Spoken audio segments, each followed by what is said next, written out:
Hip hip, tally-ho, Joolz Guides here, in which I wander around London and tell you fascinating facts. Don't forget to hit the subscribe button if you like these videos, and hit the little bell, because that will remind you every time I upload a new one. And today we're going to take a little walk around Wimbledon. So let's go.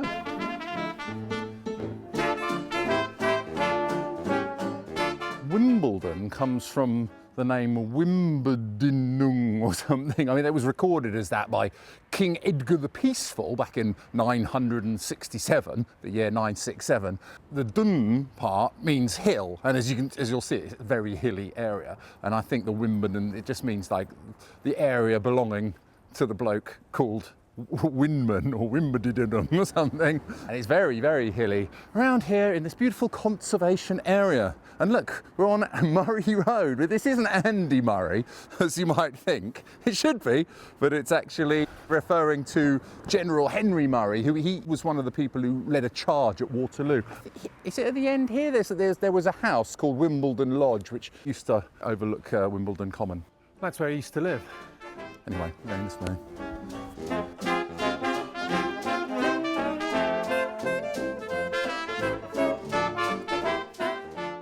Now here on Nursery Road, back in 1869 is where the All England Croquet Club hired some fields. And that croquet's that one where you've got a mallet and you knock the ball through a bunch of hoops and you have to hit a stick. You play like that. Well, I used to play it like that, but they used to tell me off. You're supposed to play it like that. Yes, you are.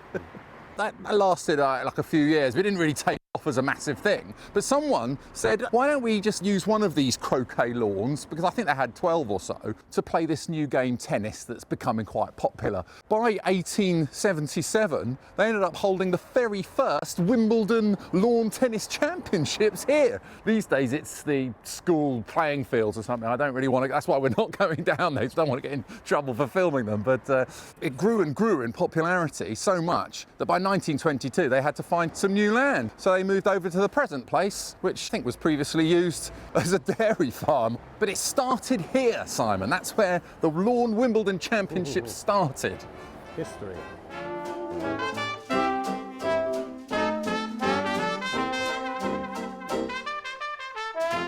That's an extraordinary looking piece of street furniture. It looks like it might be something that leads you down into the sewer or something. You know, in the Third Man. A secret elevator. Yeah, it takes you down into the Ministry of Magic. But no, it's a Trando, the British Electric Transformer Company. Anyway, it's just a transformer for the electricity. I like it, this Yeah, sort I've never of seen one details before, you I don't get. think. Yeah, So. well, you probably have seen them before, but just not looking like that. Yeah, sure. I mean, I think Okay. normally they're just a horrible grey box or something. I think it dates from around the beginning of the 20th century, 1900 or so. Yeah, I suppose you probably would have seen quite a few of these around, but not these days.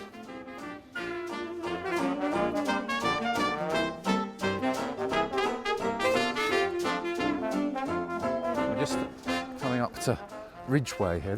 These houses, lovely cottages here, they're like then early 19th century. And then this building across the road on the other side of Ridgeway, it's like the local museum. You can go and find out about the local history. It used to be the village hall. Dates from around the 1850s, and we're now entering into the sort of proper Wimbledon villagey bit. Oh, I do like the name Ridgeway. Do you know anybody from by the name of Ridgeway, Simon? No, Any no, famous I do not. one-hit wonders from the 80s? Stan Ridgeway? No. Oh, camouflage. Yeah, I know the song, yeah. Things are never the song. quite the way they seem. I can't help thinking of it when I walk along Ridgeway. We're here in Homefield Road. You see that house there? Number 1. I don't know which flat it was, but Oliver Reed, he used to live there with his girlfriend back in the 1960s. He actually rode a cab around for a while. You can actually do a whole Oliver Reed pub crawl around Wimbledon. It's quite a popular thing to do. So we shall be visiting one or two of the pubs which Oliver Reed frequented. He's an Oliver, isn't he, Oliver? Yeah, he plays Bill Sykes, a very good Bill Sykes. And it's his uncle that directed the film. Carol Reed. Carol Reed, who also directed, I believe, The Third Man, one of my favourite films. That was by him. And his grandfather I believe, founded RADA, the Royal Academy of Dramatic Art. So however did he get those roles? I have no idea. But I mean, Oh, he yeah, was nepotism. good. But at the end of the day, he was perfect in the role, and he was a great brilliant. actor. He was so- brilliant. Even in that one where he's fighting naked with, is it Ralph Bates? Alan Bates. Alan Bates. It's fine.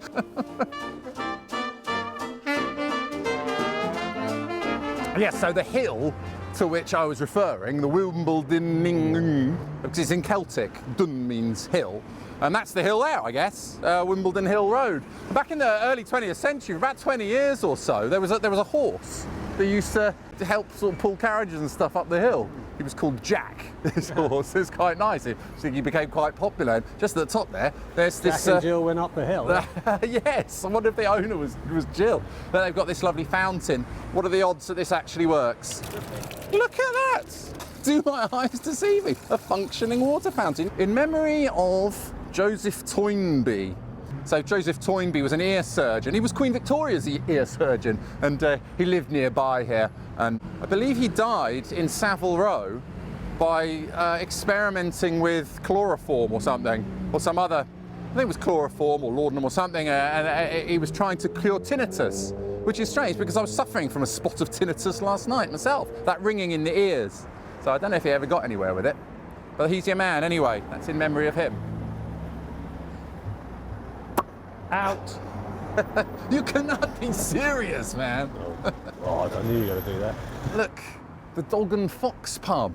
In the 18th century, this pub became one of those stage posts, you know, where the stagecoaches would stop on the run between London and Portsmouth.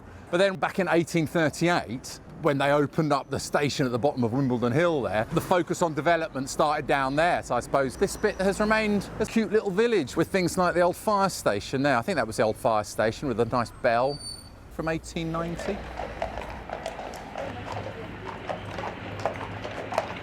Oh, he's got a bad leg. Everyone else has gone out for a walk and he's just... Where shall we stand? In there? Hi. What's your name? I'm Carol. Now, someone told me that Oliver Reed kept his horses. Is that true? It's absolutely true. Really? Yes, he did. Yes, he was a regular rider here. All the horses are privately owned. We've got 22 horses here. The stables has been here since the 1800s. It used to be the stable when the Dog and Fox was a coaching inn. So Right. The horses would be kept here. And there was also a fire station opposite, so the fire station horses were kept here as well. Well, I think he's rather splendid. Yeah. He is a beautiful Very horse. handsome. So all our horses are Irish, and this is a wonderful example of an Irish horse because he's got Connemara breeding and he's got thoroughbred breeding. So he's a really lovely cross, and he's beautiful. He's called Finn. This is a horse that's absolutely ideal for you, I'd say. Fantastic, Mr. Fudge. So he's a miniature Shetland.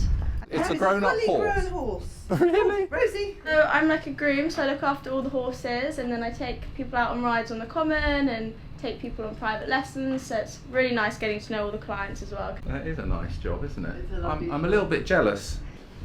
The horse simulator is used for training riders at all levels. Oh, yeah. This is excellent. This is very, I mean... You're obviously riding a little bit like a cowboy at the moment. That's right, I'm a we cowboy. would train you a little bit more classically. You have to keep your legs still. Oh, okay. and All your right. hands still. You're obviously a natural on a horse, I'd say. A natural idiot. Wasn't that a John Wayne thing where he goes, get off your horse and stick your hands up your bum? No, John, it was wrong. It's get off your horse and stick your hands up your bum. It's got sort of sensors everywhere, and it can tell exactly how you're sitting, and you get a readout afterwards. So, All right. but also you can just have a bit of fun, like you just have. Fantastic. Thanks so much. We have an open afternoon every month, and it's on our website if people can come in and have a look around and pet ponies. wvstables.com. This lovely building over here, the Eagle House, was built in 1613 for Robert Bell, who was the master of the Worshipful Company of Girdlers, who were people, they made belts and stuff, but he was also a director of the East India Company. Anyway, I like what they've done with the place, with those beautiful blue hoardings on the side, rather ruining the general aesthetic. But it's interesting that we were talking about, hello. It's interesting that Arthur Schopenhauer, the philosopher, lived there because we were talking about animals, and he was interested in animal ethics, transcendental idealism, into that sort of thing, Simon? Yes. So, these days, I think they're selling it off as luxury flats.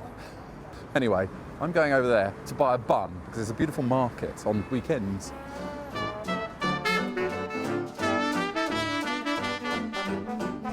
I'll get one rhubarb, one pistachio, and one caramel pear bun. Look at that! Herbert Lom. You know who he is? He's the guy who goes mad in the Pink Panther. Isn't he the kind of one who Inspector Clouseau always drives crazy and he goes completely. Chief Inspector Dreyfus. He pops up in a lot of stuff. I like that actor. This is a lovely building. Look at this, the Stag House. After the dissolution of the monastery, a lot of the land in Wimbledon was then given to Thomas Cromwell, and then I think also Catherine Parr, King Henry VIII's last wife. But then some years later, all the land passed to the Spencer family, as in Lady Diana Spencer. This was like the gatehouse to the estate.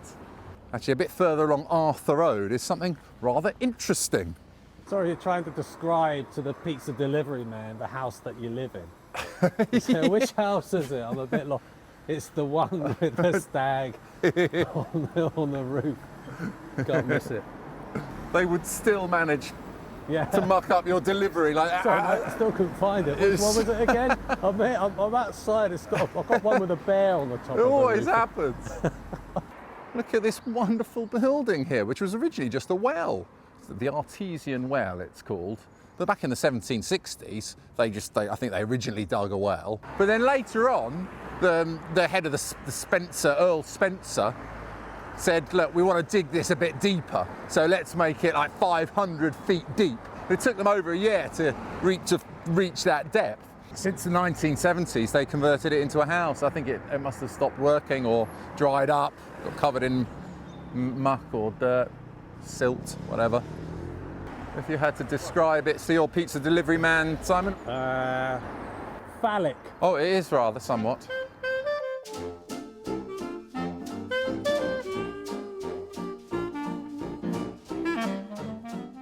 Some wonderful looking tombs here, if a tomb can be wonderful, and I always find them a little bit depressing, but look at that extraordinary pyramid. I don't know who's this is for. This is St Mary's Church. Is this the one that you see quite often on Wimbledon? When you're watching the Wimbledon Championships, tennis, the camera does that nice shot of London and there's always a church spire. This is the one. What do you make of that, Simon?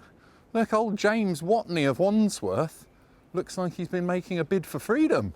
Oh my Lord. Look, actually, look, there's a hole. It's a hole there. Do you know who is buried here, though, in this churchyard?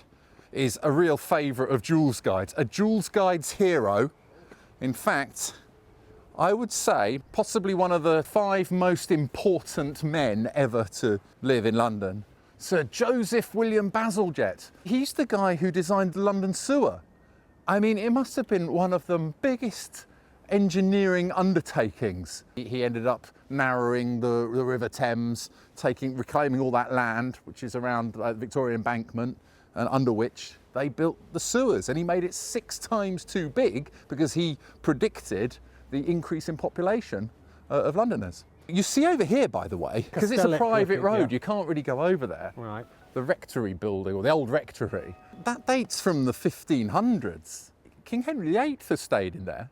In 1546, I think he was taken ill whilst looking around some of his palaces, somewhere around here. So they took him into there. But because by that stage he was already quite big, he was a bit on the rotund side and too heavy, and they couldn't get him up the stairs, so they had to put a bed in front of the fireplace downstairs. I think it's in the hall or something. And you know who else lived there later on? Brian May from Queen for a little while. He owned it. Who wants to live forever? Can you turn that down, please?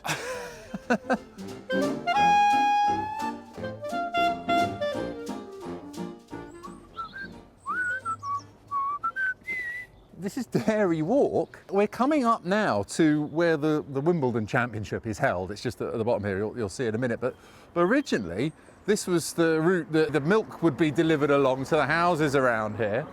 Just like I mentioned before, the current All England Tennis Club is situated where the dairy farms used to be for the Spencer family.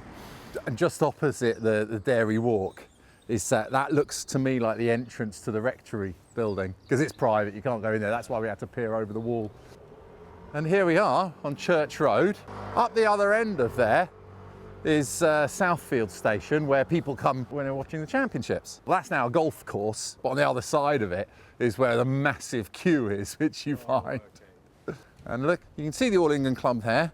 And this is the post box, which was painted gold in honour of Andy Murray, when Andy Murray won a gold medal at the Olympics. They painted it gold for him. He always sounds a little bit like he's just like croak. His voice dies away, doesn't it? Andy Murray. Last living breath. He does sound a little bit when he speaks. This postbox has been painted gold by Royal Mail to celebrate Andy Murray, gold medal winner. Yeah. I mean, more importantly, he was the first Brit to win Wimbledon for absolutely donkey's years since, I don't know, Fred Perry, I think, 1920s or 30s or something. Anyway.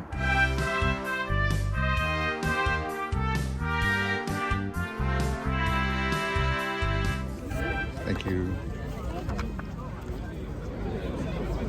That is the queue. Every single one of them. It's almost as long as the queue for the book signing of Joolz Guide's rather splendid London walks. Are you quite near the front? 4,500, right? What number? 4,600. Does that mean you're near the front? Where is the front? I think in the stadium. When did you arrive? 5:50? Yeah, just before 6 a.m. What, and you're still up? So Some people camped overnight. my hopes for myself aren't high then. What number are you? Well, I don't know, but I only arrived about half an hour ago, so. Wow. You might be in at like. See you later in the evening. So we joined the queue this morning over Right. there Okay. and got a queue card for today, but then we are queuing for tomorrow or Monday. We're not sure which day we're going to go in yet. So all of these people here will be queuing for tomorrow. After 2.25 hours, I'm finally in. Finally made it. Let's hope it doesn't rain.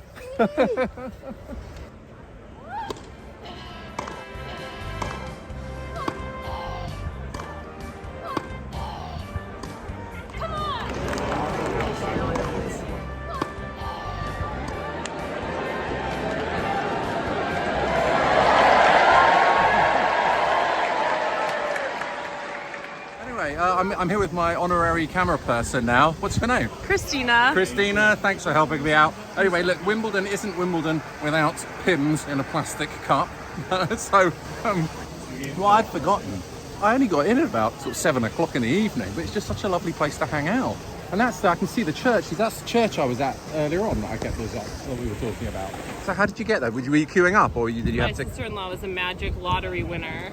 You won the lottery, and your lottery. What was your prize for having won the My lottery? prize was to pay £80 to get a pretty high up nosebleed tickets for court 1, but it was amazing, regardless. I'm also here because I sell American Rice Krispie Squares I'll get that in free, London. get that free. Brown butters. Much. Well, I hope I don't have to sort of tick that box on my YouTube saying I'm doing some sort of promotion. That wasn't the intention. Well, thank you so much. This is the actual trophy that they hand to. I can't believe it's the actual one. They put it right there. Come in a bit here. Look at this. This has got all the eyesight. Djokovic, Murray, Federer, and then we've got the ladies one over here. This is the actual ladies one, is it? Yeah. How about that? What I love, if you were fortunate enough back in the day to get a council flat. Yeah. You got the best thing in the house. We're just on the corner here of Marriott Road and Burley Road. Sometimes they call it Burglary Road because it's got such amazing houses in it. And that's the one where a lot of the professional tennis players stay when they're playing at Wimbledon. So they put these massive houses down there. Do you reckon that when Pat Cash won Wimbledon, he was staying in that one? Or Leighton Hewitt? Oh, I see it now. It reminds you of walking around Hollywood, this, doesn't it? It's like It's where Jack Nicholson lived, right over there on your right. And to your left, you'll see the house that Lou Ferrigno from the Hulk himself. Cary Grant, his neighbor. Yeah, that's one. I'm pretty sure that one's got a tennis court in it, back in the garden. I bet Federer or somebody has probably hired that place when he came to compete. I don't know.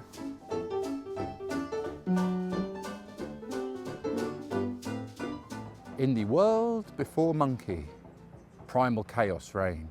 Heaven sought order, but the phoenix can fly only when its feathers are grown. This is the first Thai Buddhist temple to be built in the UK. It's a beautiful building, and inside they've got this lovely mural. For some reason it features Margaret Thatcher, I'm not quite sure why, but it also has Mother Teresa of Calcutta and some other interesting characters. I mean, visitors can come. I think weekends are better to come and visit.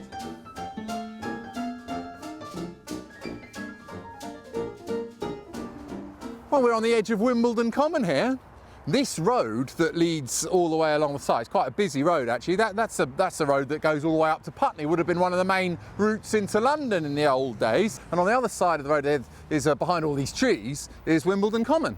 And back in 1871 there was this Act of Parliament that saved Wimbledon Common from the Spencer family. They wanted to build on it.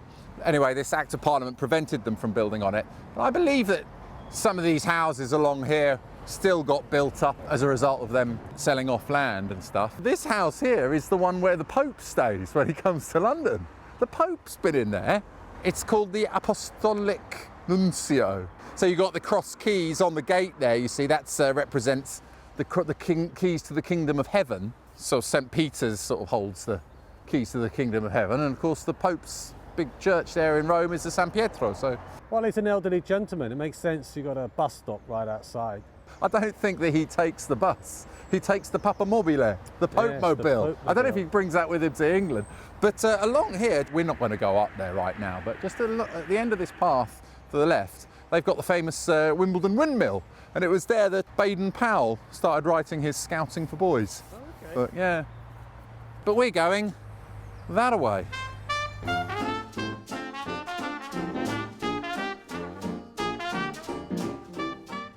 I've forgotten the name of this road. I think it's Parkside. Anyway, the one that goes down the side of the Common. Number 22, this rather unusual house, which doesn't quite fit in. This was built by Richard Rogers. You know, the guy who did the Pompidou Centre? Oh, yeah. Yeah, and the Lloyd's building as well. Oh, yes. Anyway, I think he designed this in the 70s or 60s or 70s for his parents. The idea was for his parents to live in it. And can you believe it's a listed building? But it's something to do with the way that it's made. It's all using all these prefab kind of units, and they end up donating it to the Harvard Graduate School of Design. So he was hoping that it was going to be a standardised system that was going to solve the whole of the British housing problem. Anyway, I believe my mum knew Richard Rogers, and that he was the one who was nice to her, so he quite liked her. She was obsessed with all these architects back in the day when she was young, and so she knew both him and Norman Foster. But she said Norman Foster was a bit mean to her. But Richard Rogers, I think he quite fancied her, if I'm remembering correctly. Anyway, it's right opposite this beautiful war memorial and the bottom part of Wimbledon Common, where the Wombles live. Look, Wimbledon Common, where the Wombles of Wimbledon live. Womble is so Elizabeth Beresford was the person who invented the Wombles of Wimbledon. It's a children's TV programme that we used to watch in the 70s. And they used to womble around here picking up things to recycle. They're before their time, weren't they, really? And her daughter used to mispronounce the word Wimbledon, so she'd call it Wombledon or something like that. So that's why she thought up the name, the Wombles of Wimbledon. The Wombles of Wimbledon, common are we? And I always used to think they were saying that they were common Wombles. The Wimbledon, common are we? We're common people. But they weren't. I only just recently realised today that they must have been talking about we're from Wimbledon Common. The Wombles of Wimbledon, common are we? And you're probably wondering why I'm walking straight towards this lake here. Well, the reason is Because when Oliver Reed used to come drinking around here, he apparently, rather than walk around the lake, he'd walk straight through this lake on the way to the pub, which we will be soon going to. Which is what we shall be doing. Yes, I shall just walk straight across it now. Maybe I should get naked and we could reenact the wrestling match that he has with Alan Bates in that famous film. What's it called, that film? Women in Love. Something else that I also read was that Oliver Reed was the person who originally did some of the Hamlet cigar adverts, when the voiceover where he said, "Happiness is a cigar called Hamlet, a mild cigar." That was him, but he didn't get paid for the royalties or something, so he had to get his brother involved or something. There was some big argument about it. I don't know. Oliver Reed. I don't know if you can see it over there in the distance, but that's the house where Julie Andrews used to live. When she left, she gave a hat like this, a straw boater, to the new owners. And that hat was given to her by Glynis Johns, who was the actress who plays Mrs. Banks in Mary Poppins, like the mother. And now it's a tradition. Every new owner of the house gets given that hat, I think. Now, the fellow over there told me that Simon Cowell was poking around. If Simon Cowell moves in, he'll have one of these.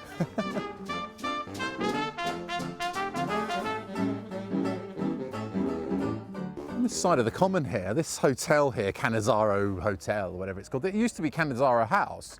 Back in the end of the 18th century, early 19th century, when the Secretary of State for War was living here, and lots of very famous people at that time stayed here, like King George III, William Pitt, William Wilberforce. I think it's mostly been rebuilt now, but they've got beautiful gardens around the back, which you simply must see. Let's go and have a look.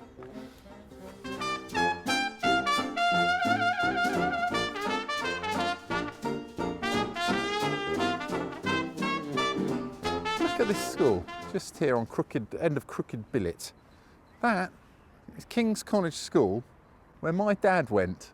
He must have been there in about the 1930s sometime. That's probably where he played his first forward defensive stroke and where he got the cane. He got caned. I remember my dad telling me he was caned because he was laughing at the poem The Pobble Who Had No Toes. He thought it was a stupid poem, and he was right. It is a nonsense poem. The pobble who had no toes had once as many as we. Hello.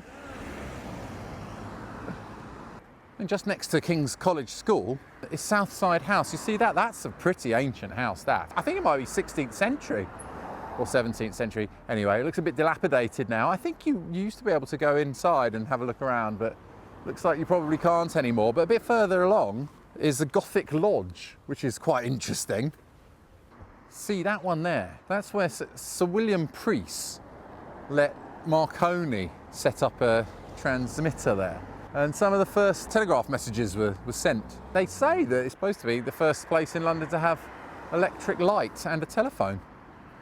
Who knows if it's true or dares to dream? I think we need to go to the pub, don't we?